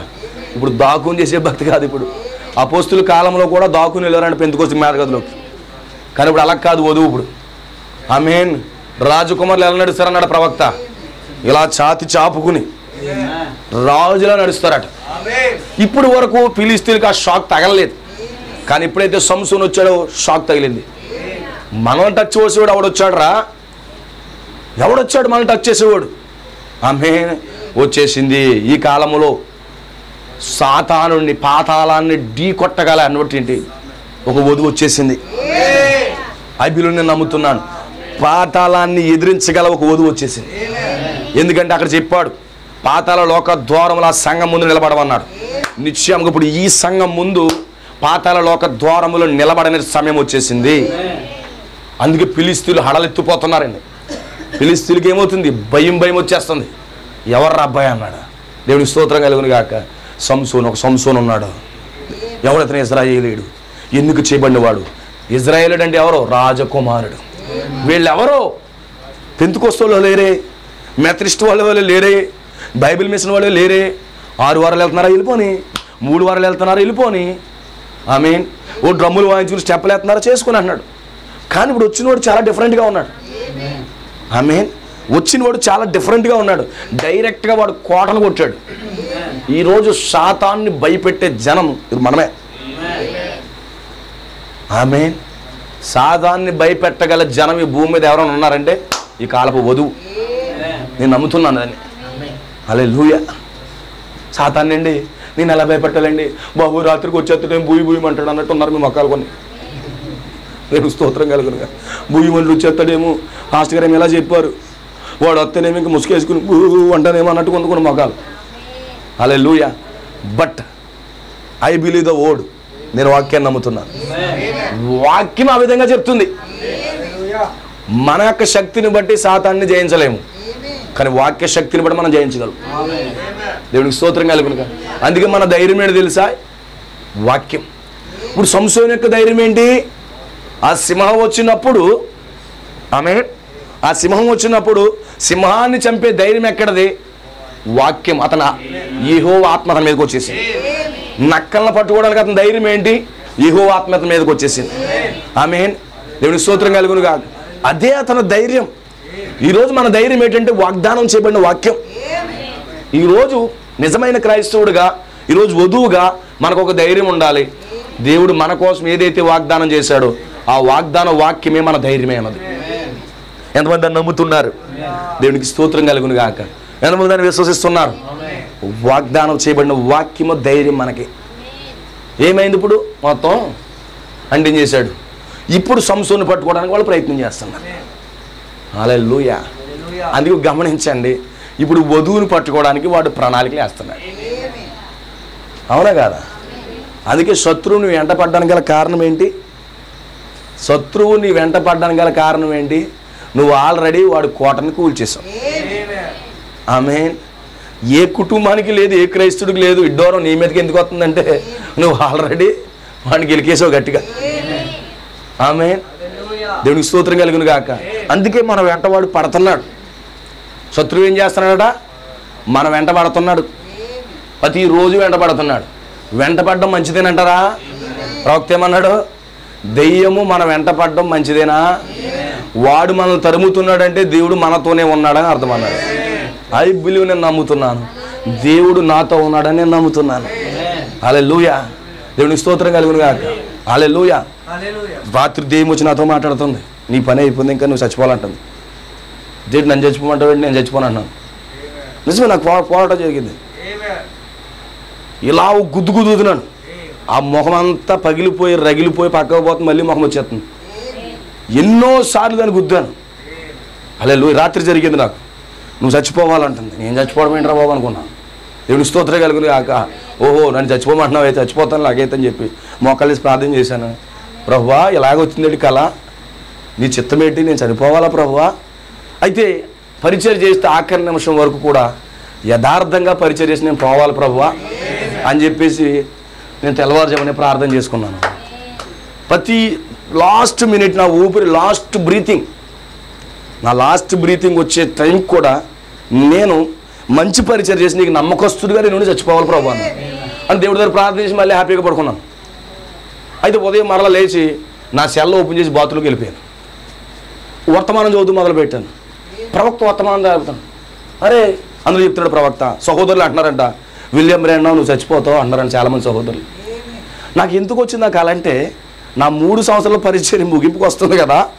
నేను ఆలోచిస్తున్నాను, సహోదరులు 3 నెలలు చచ్చిపోతానన్నారు, లేకపోతే 3 సంవత్సరాలు అన్నారు, ఇంకే అన్నారు. ఓకే, ఎక్కడ చచ్చిపోయినా కానీ యథార్థంగా నమ్మకస్తుడిగా ఉండి చచ్చిపోవడం మేలని నేను అనుకున్నాను. ఒకవేళ నిజంగా దేవుడే, అది మరణం ఎప్పుడైనా రావచ్చు. ఆమేన్. ప్రవక్త ఏమన్నాడంటే, మరణపు శక్తి మనం మరణించే వరకు ఉంటుందని దైవ శక్తి, తర్వాత దైవ శక్తి ఓడిపోద్ది అన్నాడు. సో నేనేం భయపడలేదు. వాడు నా మీదకు వస్తున్నాడు, నేను దాన్ని గుద్దుతున్నాను, ముఖమంతా మాడిపోతుంది, మరలడ్డు వస్తున్నాడు. అంటే గతించిన 4 రోజుల నుంచి నన్ను తరుగుతూనే ఉన్నాడు. నేను ఎక్కడ తొందరపడి చెప్పుకొని ప్రార్థన చేస్తుంటాను. సో సందర్భం వచ్చిన చెప్తున్న దెయ్యం ఎలా తరుగుతుందని. అలాగే సహోదరులు ఎలాగ అనేటప్పటికీ సర్లే ఏమో దేవుడు యొక్క చిత్తం ఎలా ఉన్నా కానీ ఆమేన్, సంఘం మాత్రం ఒక పరిపూర్ణతకి వెళ్ళాలి అని చెప్పేసి నేను అనుకుంటున్నాను. సహోదరులు అలా అంటున్నారు. నా విషయం మీద ఆలోచిస్తే నాకు ఈ విధంగా వచ్చింది. సర్లే అని చెప్పేసి ఉదయకాలనే వర్తమానం పుస్తకం నేను లేచినవన్నీ తీసుకుని చదువుతున్నాను సెల్లో. అందులో విలియం బ్రాండమ్ గారి దగ్గర కొంతమంది సహోదరులు వచ్చి అంటున్నారు, విలియం బ్రాండమ్ నీ పరిచయం అయిపోయింది, చచ్చిపోతావు అంటున్నారు. దేంట్రా ఎలాగ అన్నాడని చెప్పేసి మళ్ళీ కళ్ళు తీసుకుని చదువుకుని మళ్ళీ చదువుకుని వచ్చాను. అప్పుడు దేవుడు విలియం బ్రాండమ్తో మాట్లాడుతున్నాడు. విలియం బ్రాండమ్ నువ్వు చచ్చిపోవడం ఏంటి, నీ సేవ ఇప్పుడే ప్రారంభించబడింది అన్నాడు. దేవుడికి స్తోత్రం కలుగును కాక. అయితే విషయం ఏంటంటే, నేను 3 రోజులుగా అదే వర్తమానం అదే పారాగ్రాఫ్ చదువుతున్నా. నాకు ఎలా ఉంటుందంటే, పారాగ్రాఫ్ అర్థం కాలేదంటే 10 సార్లు చదువుతాను, అది పక్కనెడతాను. ఆ పారాగ్రాఫ్ ఇప్పటికే 4-5 సార్లు చదువుతాను. సోమవారం నుంచి చదువుతున్నాను, ఆ పారాగ్రాఫ్ వదలట్లేదు నేను. ఎందుకంటే నాకు అర్థమయ్యే వరకు ఒక పారాగ్రాఫ్ వదలను. ఒకవేళ పుస్తకం అవగొట్టుకుని అయిపోవచ్చు కానీ తప్ప ఉపయోగం లేదు. అయితే ఆ పారాగ్రాఫ్ల నుంచి ఒడిసలేరు చిన్న కొటేషన్ చెప్పాను. అయినప్పటికీ నాకు తృప్తి లేదు. ఆ యొక్క దేవుని యొక్క శక్తి అనే వర్తమానం 20వ పారాగ్రాఫ్ దగ్గరికి వెళ్తున్న మనసు. హల్లెలూయా. వెళ్ళేటప్పుడు అందులో సహోదరులు ఏమో నువ్వు చచ్చిపోతావు అంటున్నారు, కానీ దేవుడు అంటాడు, అయ్యా విలియం బ్రాండమ్ నీ పరిచయం ఇప్పుడే ప్రారంభించబడింది అన్నాడు. అరే ప్రభువా, నేను అలా ఎలాగ ఆలోచిస్తున్నాను, భయపడలేదు కానీ ఆలోచిస్తున్నాను. అప్పుడు దేవుడు మాట్లాడడం మొదలుపెట్టాడు. దేవుడికి స్తోత్రం కలుగును గాక. హల్లెలూయా. పరిచర్య ప్రారంభించబడింది అన్నాడు. అప్పుడు అంటాడు ప్రవక్త, ఈ సహోదరుల మాట నేను లెక్క చేయను, నేను నీ మాట లెక్క చేస్తాను ప్రభు అన్నాడు. దేవుడికి స్తోత్రం కలుగును గాక. హల్లెలూయా. అంటే దేవుడు మనతో ఉన్నాడు, ఎలా ఉంటున్నాడో అని చెప్పడానికి నేను ప్రయత్నం చేస్తున్నా. ఎలా మన జీవితాల్లో ఆయన కదులుతున్నాడు. ఆమేన్. లేకపోతే ఇలా దారిలో వెళ్తుంటే 4 కాయిన్లు వేసేసి తీసేసుకున్న కుమారుడు అంటాడు అనుకుంటాం మనం. అలా కాదు, ఆయన వాక్యము ద్వారా మనతో ఉంటాడు. దేవుడికి స్తోత్రం కలుగును గాక. హల్లెలూయా. వాక్యము ద్వారా దేవుడు మాట్లాడుతూ ఉంటాడు. వాక్యం చదువుతున్నప్పుడు నేను ఈరోజు మరలా మీటింగ్ వస్తా, సాయంకాలం స్నానం చేయడానికి వెళ్తున్నాను. ఈ లోపల దేవుడు నాకు ఈరోజు ఏం మాట్లాడాడు నాతో అని చెప్పి మరలా గుర్తు చేసుకుంటున్నాను. పొద్దున్న చెప్పింది మళ్ళీ మర్చిపోయాను. మరలా గుర్తు చేసుకుని స్నానానికి వెళ్ళి మరలా బాత్రూమ్ నుంచి వెనక్కి వచ్చేసి మరలా నా సెల్ తీశాను, మరలా వర్తమానం చదివాను. ఈరోజు దేవుడు ఇది నాతో మాట్లాడాడు, ఈరోజు దేవుడు నాతో ఉన్నాడు అని చెప్పేసి ఫుల్ కన్ఫర్మేషన్తో దేవుడికి స్తోత్రం కలుగును గాక. హల్లెలూయా. అంటే నేను ఎందుకు చెప్తున్నానంటే, ఎప్పుడైతే దెయ్యం మనల్ని తరుముతూ ఉందో దేవుడు మనతో ఉన్నట్టుగా రుజువు చేస్తాడు. దేవుడికి స్తోత్రం కలుగును గాక. దేవుడు మనతో ఉన్నట్టుగా రుజువు చేస్తాడు. ఏంటి? దేవుని వాక్యంతో మనతో మాట్లాడతాడు. వాక్యంతో మనల్ని మాట్లాడతాడు, మనల్ని ధైర్యపరుస్తాడు, మనల్ని బలపరుస్తాడు. ఎందుకంటే అనేక మంది సహోదరుల ద్వారా సాతానుడు మనల్ని బలహీనపరుస్తాడు. సహోదరుల ద్వారా మనల్ని బలహీనపరుస్తాడు. అప్పుడు ప్రవక్త అంటాడు, నేను సహోదరుల మాట వినదలుచుకోలేదు ప్రభువా, నేను నీ మాటే వినదలుచుకున్నాను ఆయన. అప్పుడు నాకు చాలా ధైర్యం వచ్చింది. ఎస్, నిజమే కదా, నా పరిచర్య స్టార్ట్ అయింది ఇప్పుడు అనుకున్నాను. దేవుడికి స్తోత్రం కలుగును కాక. అయితే పరిచర్య 6 నెలలు ఉన్నా, 7 నెలలు ఉన్నా, నెల ఉన్నా కానీ యథార్థంగా మాత్రం నమ్మకంగా ఉండాలని మాత్రం ఆశ. దేవుడికి స్తోత్రం కలుగును కాక. ఆమేన్. అంటే దేవుడు మనతో వ్యవహరిస్తున్న విధానాన్ని మనం గుర్తించగలగాలి. ఏదో వింటున్నామా లేకపోతే చదువుకుని వెళ్ళిపోతున్నావు కాదు. అసలు దేవుడు అందులో ప్రత్యక్షం అయ్యాడా లేదు చూడాలి. అసలు వాక్యం ఎవరు? దేవుడే. ఇప్పుడు అలా చదువుతున్నప్పుడు దేవుడు ఎవరితో మాట్లాడుతున్నాడు? నాతో మాట్లాడుతాడు. అదే పారాగ్రాఫ్ నేను సోమవారం నుంచి ఈరోజు శుక్రవారం వరకు చదువుతున్నాను. నా వర్తమానం ముందుకు వెళ్ళలేదు. నేను చెప్తున్నా, సోమవారం స్టార్ట్ చేశాను, 19-18 పారాగ్రాఫ్ చాలా వేగంగా చదివాను. 20 పారాగ్రాఫ్ తెరిచేటప్పటికి నా మైండ్ ఎటు వెళ్తూ ఉంది. మైండ్ ఎడిట్ వెళ్తుంది కాబట్టి వర్తమానం ఆపేద్దాం. అయితే చదివేసినదంతా కూడా ఆ యొక్క డిప్తీరియా రోగం కోసం, ఆ యొక్క రోమన్ క్యాథలిక్ యొక్క విశ్వాసం కోసం ఆయన మాట్లాడుతున్నాడు. దాని కింద నేను ఏదైతే చెప్పానో దాని కింద మాట్లాడుతున్నాడు. అరే నాకు అర్థం కావట్లేదని చెప్పి మరలా వెనక్కి చదివాను. అప్పుడు చదువుతున్నప్పుడు 5 సార్లు వెనక్కి ముందుకు తిప్పాను. నాకు సాటిస్ఫాక్షన్ లేదు. మెసేజ్ క్లోజ్ చేశాను. మెసేజ్ క్లోజ్ చేసేసి మరలా చదువుదామని చెప్పి మంగళవారం ముట్టుకోలేదు. ఆమేన్. బుధవారం ముట్టుకోలేదు, నాకు గుర్తులేదు. కానీ గురువారం మరలా ముట్టుకుని అక్కడే చదువుతున్నాను మరలా 5 సార్లు 6 సార్లు. ఆమేన్. కానీ ఉదయకాలం మరలా నా యొక్క వర్తమానం చదువుతున్న ప్రారంభించినప్పుడు ఈ విషయాలు కనపడ్డాయి. దేవుడికి స్తోత్రం కలుగునుగా. అంటే దేవుడు మన జీవితంలో కదలాడుతున్నాడు. వాడు ఎంత తరవడానికి ప్రయత్నిస్తున్నాడో అంతే ధైర్యంగా దేవుడు మనతో ఉంటున్నాడు. దేవుడికి స్తోత్రం కలుగునుగా. అందుకే ప్రవక్త అంటాడు, దేవుడి చిత్తం లేకుండా నా వెంట్రుక కూడా అవడు లేపడా. ఆమేన్. దేవుడికి స్తోత్రం కలుగునుగా. హల్లెలూయా. దేవుడు సాధారణ తెరవడం మనకు మంచిదే. ఇప్పుడు ఎప్పుడైతే ఇదే కాదండి, గతించిన కొద్ది రోజులుగా నన్ను చాలా వేధిస్తున్నాడు. నా దారికి అడ్డు వస్తున్నాడండి. నా దారికి అడ్డు వస్తున్నాడు. గ్యాంగ్ వేసి కాస్తున్నాడు. ఇదేంటి ఇలా చేస్తున్నాడు ఏంటి నాకు అనుకోవట్లేదు. నాకు ఈరోజు చాలా స్పష్టంగా వాక్యం చదువుతున్నాం నాకు అర్థమైపోయింది. ఆమేన్. రౌడీలు వేసుకుని వస్తున్నాడు, బండిలో ఆపుతున్నాడు. ఏంటబ్బా ఇలా జరుగుతుంది, నువ్వు నాతో వస్తావా రావంటాడు. రాత్రి కూడా అలాగే అంటాడు, నువ్వు చచ్చిపోతావు అంటాడు. దేంటి రా బాబు ఇలాగ అంటున్నాడు ఏంటి. ఆమేన్ అనుకున్నాను. నిజంగా నా యథార్థమైన సాక్ష్యం అది. మొన్నైతే 4 గొండగాళ్ళు వచ్చేసి నేను ఎక్కడ వెళ్తుంటే అట్టు వచ్చేస్తున్నారు, నువ్వు మాతో వస్తావలేదు అంటున్నాడు. వాళ్ళు తాగుబోతోళ్ళు తిరిగిపోతోళ్ళు అలా ఉన్నారు పరిస్థితి. ఇదేంటి నన్ను ఇలా అన్నారు, నేను ఆ యొక్క మార్గంలో నేను రాను అని చెప్పి ఇంకో మార్గంలో వెళ్తాను అడ్డు వస్తున్నారు. దేంటి అడ్డు వస్తున్నారు అనుకున్నాను. రాత్రి అయితే వాడు డైరెక్ట్ అయ్యాడు. నేను అర్థమవుతుందా? ఓహో ఇదా పరిస్థితి అని చెప్పేసి మోకాళ్ళు వేస్తే ఆమేన్ పాతాళం షేక్ అవ్వాలొద్దా? దేవుడికి స్తోత్రం కలుగును గాక. హల్లెలూయా. ఈరోజు మన ఓన్ ఎక్స్పీరియన్సే మనకు వాక్యమై ఉండాలండి. ఈరోజు దేవుడికి మహిమ కలుగును గాక. నా ప్రియమైన సోదరులారా, అంటే ఇప్పుడు దెయ్యం తరుముతూనే ఉంది. వాడు తరుముతున్నాడు. ఎందుకు తరుముతున్నాడు? వాడి యొక్క రంగు బయట పెడుతున్నాం కాబట్టి తరుముతున్నాడు. ఈరోజు నన్ను ఎందుకు తరుముతున్నాడు తెలుసా? వాడు రంగు అంతా బయట పెడుతున్నాం కాబట్టి. వాడు దెయ్యం ఏ విధంగా వాడు పనిచేస్తున్నాడో ఆయా ప్రజల దగ్గర, ఆ యొక్క సంఘాల్లో వర్తమానంలో కూడా ఎలా పనిచేస్తున్నాడు, అని చెప్పి ఆమేన్ హల్లెలూయా. మనం ఎప్పుడైతే వాడిని ఎక్స్పోజ్ చేయడం మొదలు పెడుతున్నామో దేవుడికి స్తోత్రం కలుగును గాక, వాడు మన మీద పగ పెట్టుకుంటున్నాడు. మీ సంగతి ఎటో తెలియదు కానీ నా మీద మాత్రం బాగా పగెట్టుకున్నాడు వాడు. ఆమేన్. వాడు పగ పెట్టుకుని ఏం పెట్టుకున్నా వాడు ఏం చేయలేడు. వాడు షోకేజీలో ఉన్న బొమ్మ అంతే వాడు. అందుకే నువ్వు దిష్టి బొమ్మ అన్నాడు ప్రవక్త. దేవుడికి స్తోత్రం కలుగును. వాడు ఎలా అంటాడంట, దిష్టి బొమ్మ అంటే వాడి దగ్గర గన్ ఉంది కానీ బుల్లెట్ లేదు, వాడి దగ్గర విల్లు ఉంది కానీ బాణం లేదు. వాడు భయపెడతాడు కేవలం నీడని చూపించి భయపెడతాడండి వాడు. దేవునికి స్తోత్రం కలుగునుగా. నీడను చూపించి వాడు మనకు భయం కల్పిస్తాడు, కానీ ఎప్పటికీ కూడా వాడు మనల్ని ఏమీ చేయలేడు. దేవుడికి స్తోత్రం కలుగునుగా. అందుకే ప్రవక్త అన్నాడు, దేవుని శక్తి దెయ్యపు శక్తి అని వర్తమానంలో. ఆమేన్.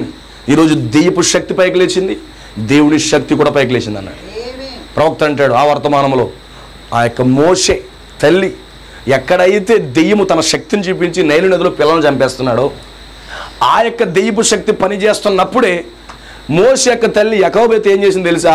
ఒక ఓడను తయారు చేసి ఆ దెయ్యపు శక్తి పనిచేస్తున్న కాలంలోనే, ఆ పనిచేస్తున్నటువంటి స్థలాల్లోనే ఈ యొక్క మోషేని దేవుని శక్తి ద్వారా పంపిస్తుందంట.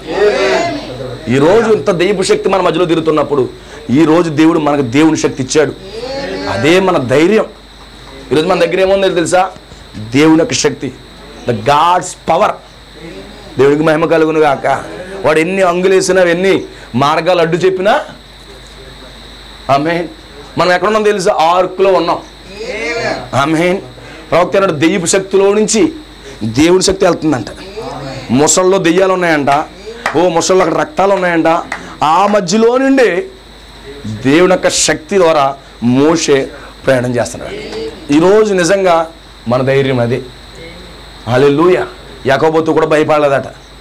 అబ్రహాము కలిగి ఉన్న విశ్వాసమును యాకోబోతు కలిగి ఉందంట. దేవుడికి మహిమ కలుగునుగా. ఈరోజు అక్కడికి మనం నిలబడాలి. ఆ ఫెయిత్ మనకు రావాలి. అటువంటి విశ్వాసం మనకు కలిగినప్పుడు దేవుడు నిశ్చయంగా మనం బలపరుస్తాడు, స్థిరపరుస్తాడు. దేవుడికి స్తోత్రం కలుగును కాక. ఇప్పుడు ఏం చేస్తున్నాడు సంసోన్ని? ఎప్పుడైతే వాళ్ళని రగిలి కొట్టాడో సంసోన్ ఏం చేస్తున్నాడు? తరుముతున్నారు. ఇప్పుడు 1000 మంది 3000 మంది వచ్చేస్తున్నారు. కాళ్ళు చేతులు కట్టేద్దామని కాళ్ళు కట్టేద్దామని చెప్పి మోసగిస్తున్నారు. దేవుడికి స్తోత్రం కలుగును కాక. హల్లెలూయా. వాడు ఎన్ని కట్లు కట్టినా యెహోవా ఆత్మ వచ్చినప్పుడు అవి తెగిపోవలసినవి. సాతాను కట్టిన కట్లన్నీ కూడా తెగిపోవలసింది. ఎప్పుడైతే దేవుడు తన ఆత్మను కుమ్మరిస్తున్నాడో, పరిశుద్ధాత్మను దింపుతున్నాడో, సాతాను కట్లన్నీ బయటకు పోవలసిందే. దేవునికి స్తోత్రం కలుగును కాక. నా ప్రియమైన సోదరులారా జాగ్రత్త వినండి. ఇప్పుడు ఏం చేశారు? 1000 మంది వచ్చేసారు. ఎంతమంది చుట్టేసుకున్నారు. ఇప్పుడు వధువు దగ్గరికి అయితే 1000 మంది కాదు, 20 కోట్ల దెయ్యాలు. అర్థమవుతుందా? మనవాడిని 1000 మంది చుట్టాడు, కానీ ఈరోజు నిన్ను నన్ను 20 కోట్ల మంది దెయ్యాలు చుడుతున్నారు. 20 కోట్ల దెయ్యాలు 20 కోట్ల ఆలోచనలు ఇస్తాయట. పాపం ఎక్కడ స్టార్ట్ అవుతుంది? ఆలోచనలో స్టార్ట్ అవుతుంది. కొంచెం జాగ్రత్త వినండి. 20 కోట్ల దెయ్యాలు 20 కోట్ల ఆలోచనలు ఇస్తాయట. అర్థమవుతుందా? వాడు ఆలోచన మంచిగా ఉంటుందా? ఎప్పుడు దేవుని చిత్తం నుంచి బయటకు తీసుకెళ్ళేటట్టుగానే ఉంటుంది. అర్థమవుతుందా? అందుకే వచ్చిన ఆలోచన అంతా కరెక్ట్ అనుకోకూడదు. మనం సహోదరుడి మీద భేదపు ఆలోచన వస్తుంది, సేవకుడి మీద భేదపు ఆలోచన వస్తుంది, నీ కుటుంబం నీ భార్య మీద వస్తుంది, వాక్యం మీద వస్తుంది. ఇవి 4 దెయ్యాలు చెప్పాను. తర్వాత 20 కోట్ల దెయ్యాలు ఎన్ని రకాలుగా ఆలోచిస్తాయి చూడండి. అంటే 20 కోట్ల దెయ్యాలు నేను చుట్టుముడుతూ ఉంటాయి ఇప్పటికప్పుడు. 20 కోట్ల దెయ్యాలంటే 20 కోట్ల ఆలోచనలు నీకు ఇస్తాయి. అంటే ఆ ప్రెజర్ ఎలా తట్టుకోవాలో చూడండి. అందుకే సంసోన్ ఏం చేశాడు? ఎక్కడుందో చూశాడు. అక్కడ సంసోన్ దగ్గరికి ఏం దొరికింది? దవడెముక దొరికింది. దేవునికి స్తోత్రం కలుగును గాక. ఏంటది? దవడెముక. ఎంత దవడెముక అంటే ఏంటిది? జాబోన్, అవునా కదా? ఇప్పుడు ఈ జాబోన్ తీసుకున్నాడట. హల్లెలూయా. ఆ జాబోన్లో ఏముంది? వాక్యం ఉంది. ఈరోజు ఈ జాబోన్లో ఏముండాలి? వాక్యం ఉండాలి. ఆ జాబోన్ ఏంది? గాడిది. ఆ గాడిది మాట్లాడగలదా? బిలాము కాలంలో గాడిద మాట్లాడిందా? ఎస్. ఇప్పుడు సంసోన్ తీసుకున్న గాడిద కూడా మాట్లాడగలదు. ఇప్పుడు సంసోన్ ఏం తీసుకున్నాడు? పలకబడిన మాట తీసుకున్నాడు. దేవుని స్తోత్రం కలుగును గాక. వాక్యాన్ని తీసుకున్నాడు, ఆ ఖడ్గాన్ని తీసుకున్నాడు. ఎంత ఉంటుంది జాబోన్ అంటే? ఎంత తలకే ఉంటే ఎంత ఉంటుంది ఏమది? 1000 మందిని చంపగలిగిన జాబోన్. ఈరోజు దేవుడు 20 కోట్ల దెయ్యాల్ని ఎదిరించగలిగిన శక్తి, ఎదిరించగలిగిన వాక్యాన్ని దేవుడు ఈరోజు మనకి ఇచ్చేశాడు. 20 కోట్ల దెయ్యపు యొక్క శక్తులను ఎదిరించే శక్తి ఈరోజు వధువులో పెట్టాడు ఆయన. ఈరోజు వర్తమానం ఏంటనుకుంటున్నారు? This is the powerful message. అద్భుతమైన వర్తమానం ఇది. 20 కోట్ల దెయ్యాలకి సమాధానం చెప్పేటువంటి వర్తమానం ఇది. దేవునికి స్తోత్రం కలుగును గాక. హల్లెలూయా. వాడు తీసుకొచ్చే ప్రతి చెడ్డ ఆలోచనకు దేవునికి స్తోత్రం కలుగును గాక జవాబు చెప్పగలిగేటటువంటి వర్తమానం అనేది. సంసోను 1000 మందిని చంపితే ఈరోజు సంసోను కంటే బలవంతులైన మనము 20 కోట్ల దెయ్యాల యొక్క ఆలోచనలు మనం చంపే శక్తి ఈరోజు మనకి జాబోన్లో పెట్టాడు, వర్తమానంలో పెట్టాడు, మెసేజ్లో పెట్టాడు. దేవునికి స్తోత్రం కలుగును గాక. ఆ మెసేజ్ నువ్వు పలికావంటే శత్రువు ఓడిపోవలసింది. 1000 మందిని 2 కుప్పలుగా చేసి చంపేయడట. ఎలాంటి వాడు? పొట్టోడు. ఈరోజు నువ్వు ఎంత సామాన్యుడిగా ఉన్నా పర్వాలేదు, నీ దగ్గర వాక్యం అంటే సరిపోదు. నువ్వెంత బలహీనుడివో, ఎంత పేదవాడువో, నీ కట్టుకోవడానికి బట్టలు లేకపోవచ్చు, ఉంటాకి ఇల్లు లేకపోవచ్చు, కానీ నీ దగ్గర పలకబడిన మాట కానీ నీ దగ్గర ఉందనుకో, నీ ముందుకు 20 కోట్లు తీయాలి కాదు కదా, ఇంకొక 20 కోట్లు ఎక్స్ట్రా బోనస్లో వచ్చినా కానీ ఏం చేయలేవు. బోనస్ దెయ్యాలు వచ్చినా కూడా నేను ఏం చేయలేవు. ఎంతమందికి అర్థమవుతుంది? నీకు ఉండవలసింది ఏంటి? స్పోకెన్ వర్డ్, వాక్యము. ఈ కాలపు వర్తమానంతో నింపబడండి, వర్తమానంతో నింపబడండి, పూర్తి వాక్యంతో నింపబడండి. ఎన్ని దెయ్యాలు వచ్చినా కానీ దేవునికి స్తోత్రం కలుగును కాదు, ఎన్ని దురాత్మలు వచ్చినా కానీ ఒక్క వాక్యంతో వాడికి సమాధానం అవ్వచ్చు. దేవునికి స్తోత్రం కలుగును కాక. నా ప్రియమైన సోదరి సోదరులారా, నేను చెప్పేది గ్రహించండి. 1000 మందిని చంపేశాడు. చంపి అలసిపోయాడండి. ఆమేన్. అలసిపోయాడు. అలసిపోయిన తర్వాత ఏమో దాహం వేస్తుంది తనకి. దేవుడికి స్తోత్రం కలుగును కాక. ప్రభువా, నేను చంపి అలసిపోయాను. కొన్ని దెయ్యాన్ని చంపేశాడు. వాస్తవానికి అక్కడ 3000 మంది వచ్చారు. 1000 దెయ్యాలు చంపాడు. ఆమేన్. ఈరోజు 20 కోట్ల దెయ్యాలు వచ్చి ఉంటాయి, నువ్వు గట్టిగా అంటే 1000 దెయ్యాలు చంపుంటావు. 19 కోట్ల, ఆమేన్, 19,99,999,999,000 అన్ని దెయ్యాల్ని ఇంకా ఓడించాలి. అర్థమవుతుంది. 1000 తక్కువ 20 కోట్ల దెయ్యాలు ఓడించాలి ఇప్పుడు. ఆమేన్. 3000 దెయ్యాలు వచ్చాయి, 1000 మందిని లేపేశాడు. ఇంకా 2000 మంది ఉన్నారు లేదా? ఇంకో 2000 దెయ్యాలు ఉన్నాయి అక్కడ. ఇప్పుడు ఏమైంది? అలసిపోయాడు. సోదరులారా, అలసిపోవద్దు, భక్తులు అలసిపోవద్దు. దేవుని స్తోత్రం కలుగును గాక. కొన్ని దెయ్యాలను జయించేసి అయిపోయింది అనుకోవద్దు, ఇంకా 2000 దెయ్యాలు ఉన్నాయి అక్కడ. దేవునికి స్తోత్రం కలుగునుగా. దెయ్యాలను చంపి నువ్వు అలసిపోవద్దు, అవి ఇంకా పూర్తిగా వాటిని నిర్మూలన చేయలేప్పుడు. హల్లెలూయా. ఓ చిన్న చిన్న పాపాన్ని జయించేసి నేను వర్తమానము అది ఇది అన్నీ జయించాను అనుకోవద్దు. ఎన్నో ఉన్నాయి, ఎన్నో దెయ్యాలు ఉన్నాయి. అలసిపోయాడంట సారు. ఈరోజు చాలామంది అలసిపోతున్నారు. అలసిపోయిన డోంట్ కేర్, భయపడకు. ఈరోజు ఒక కష్టం తర్వాత ఒక కష్టం, ఒక బాధ తర్వాత ఒక బాధ, ఒక నింద తర్వాత ఒక్కో నింద, వేదన, బాధలు, కష్టాలు, అనేక రకాల పరిస్థితులు నిన్ను వెంటబడతా ఉన్నాయి. అయినా దేవుని కృప ద్వారా వాటిని అన్ని జయించుకుంటూ వస్తున్నావు. జయించుకుని నువ్వు అలసిపోయి ఉండొచ్చు. సంసోను అలసిపోయాడు. ప్రభు, ఇప్పుడు నా పరిస్థితి ఏంటి? సాతాను నేను దొరకకూడదు. ఏమంటున్నాడు? సాతాను చేతిలో నేను వెళ్ళకూడదు. ప్రభు, నేను రోషంగా బ్రతకాలి. ఈరోజు మనం అనాలి, సాతాను చేతికి నేను వెళ్ళకూడదు ప్రభు, ఈ లోకంలోకి నేను వెళ్ళకూడదు, ఈ యొక్క లోక కార్యాల్లోకి వెళ్ళకూడదు, నేను నిక్కర్స్గా బ్రతకాలి. నేను అదే అడిగాను దేవుణ్ణి. హల్లెలూయా. ఒకరోజు నీ కొరకు బ్రతికి నమ్మకంగా బ్రతకాలి, నిక్కర్స్గా బ్రతకాలి, వాక్యం కొరకు రోషంగా బ్రతకాలి. సంసోను అంటున్నాడు, ప్రభువా వాళ్ళ చేతులు నన్ను అప్పగించొద్దు, దెయ్యాల చేతికి నన్ను అప్పగించవద్దు. దేవుని స్తోత్రం కలుగును గాక. వెంటనే దేవుని ఆత్మ దిగి వచ్చేసింది. అక్కడ ఏం చేశాడు తెలుసా? ఒక గోతిని తెరిచాడు. ఆమేన్. ఏంటది గోతి? ఎన్హక్కోరే. దాన్ని అంటే పిలిచిన వాడిని ఓట. పిలిచిన వాడు ఎవరు? ప్రభువైన యేసుక్రీస్తు. ఓట ఎవరిని వెంబడిస్తుంది? వధువుని వెంబడిస్తా ఉంది. దేవుని స్తోత్రం కలుగును గాక. నువ్వు ఎప్పుడైతే డల్ అయిపోతున్నావు, నీ ఫుల్ బ్యాటరీ పెట్టడానికి నీ పక్కన దేవుడు ఉంటాడు. దేవుని స్తోత్రం కలుగును గాక. పిలిచిన వాడిని ఓట ఎక్కడో నా పక్కనే ఉంది. అలిసిపోయాడు. పిలిచిన వాడిని ఓట అక్కడే ఉంది. ఎవరు పిలిచారు? మన ప్రభువైన యేసుక్రీస్తు. ఆ రోజు ఇజ్రాయేల్ ప్రజలకి ఏం చేస్తుంది బండ? ఆమేన్. ఒకవేళ కార్టూన్ సినిమా తీసుకోవడానికి ఎలా వస్తుంది బండ? 2 బుడిబుడు కాళ్ళు పెట్టుకుని డింగు డింగు డింగు అని వచ్చేస్తుందా? అవునా కదా? లేకపోతే బండ దొల్లుకుండా వచ్చేస్తుందా? ఆమేన్. ఇప్పుడు పిలిచిన వాడిని ఓటంట. ఎవరు పిలిచారు? సంసోన్ని ఎవరు పిలిచారు? సంసోన్ని ఎవరు ఎన్నుకున్నారు? ఓ సంసోన్ని ఎవరు ఏర్పాటు చేసుకున్నారు? ఆయనే ఓటంట. అయితే ఇప్పుడు నిన్ను దేవుడు పిలిచినప్పుడు, నీ కష్టాల్లో, నీ బాధల్లో, దెయ్యములు నీ మీద పడిపోతున్నప్పుడు, నీకు ఆర్థిక ఇబ్బందుల్లో, అనారోగ్యాల్లో, కఠినమైన పరిస్థితుల్లో దేవుడు నిన్ను విడిచిపెడతాడా? No sir. ఎంత ధైర్యమో చూడండి మనకి వాక్యాన్ని బట్టి. దేవుడికి స్తోత్రం కలుగునుగా. పిలిచిన వాడిని ఓట అక్కడే ఉందంట. ఏం పేరు పెట్టారు చూడండి, పిలిచిన వాడిని ఓట అంట. ఎవరు పిలిచారు? నీకు గుర్తుందా? ఎవరు పిలిచారు నిన్ను? ప్రభువైన యేసుక్రీస్తు. పాస్టర్ గారు కాదు, పాదిరి గారు పిల్లలేదు. నిన్ను పిలిచింది ఎవరు? ప్రభువైన యేసుక్రీస్తు. నిజంగా పిలిస్తే ఆ ఓట నిన్ను వెంబడిస్తూనే ఉంటుంది. సంసోను ప్రాణాన్ని తిరిగి ఇవ్వడానికి, సంసోను ప్రాణం మరలా పైకి లేపడానికి సంసోను దగ్గర ఒక ఓట ఉంది. ఆమేన్. సంసోను దగ్గర ఒక ఓట ఉంది.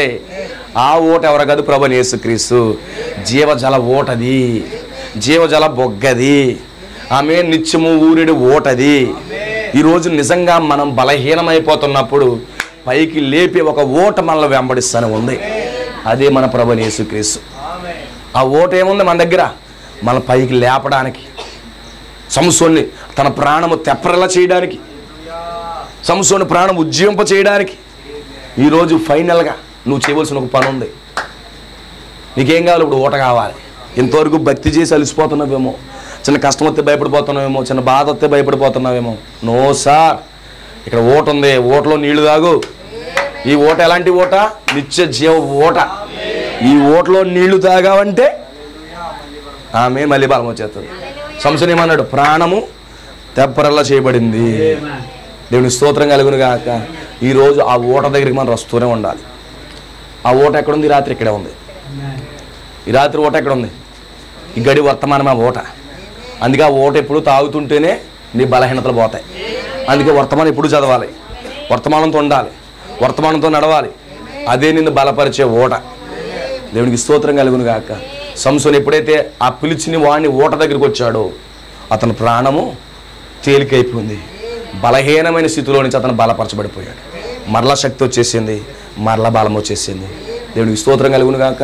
ఈరోజు రాత్రి నేను బలహీనంగా ఉంటే ఆ ఊట దగ్గరికి రా. ఆ ఊట మన ప్రభువైన యేసుక్రీస్తే. ఆ ఊటలో నుంచి నీళ్లు తాగు. ఎప్పుడైతే ఆ నీళ్లు తాగుతున్నావో నువ్వు శక్తి పొందుతావు, నువ్వు బలం పొందుతావు. దేవునికి స్తోత్రం కలుగును. అది జీవజల ఊటై ఉన్నది, అది జీవజల బొగ్గై ఉన్నది. దేవునికి స్తోత్రం కలుగును గాక. నా ప్రియమైన సోదరి సోదరులారా, అక్కడికి సంసోను వచ్చాడు, 1000 దెయ్యాలు చంపాడు. ఇంకా కొన్ని దెయ్యాలు బాకీ పడి ఉన్నాయి.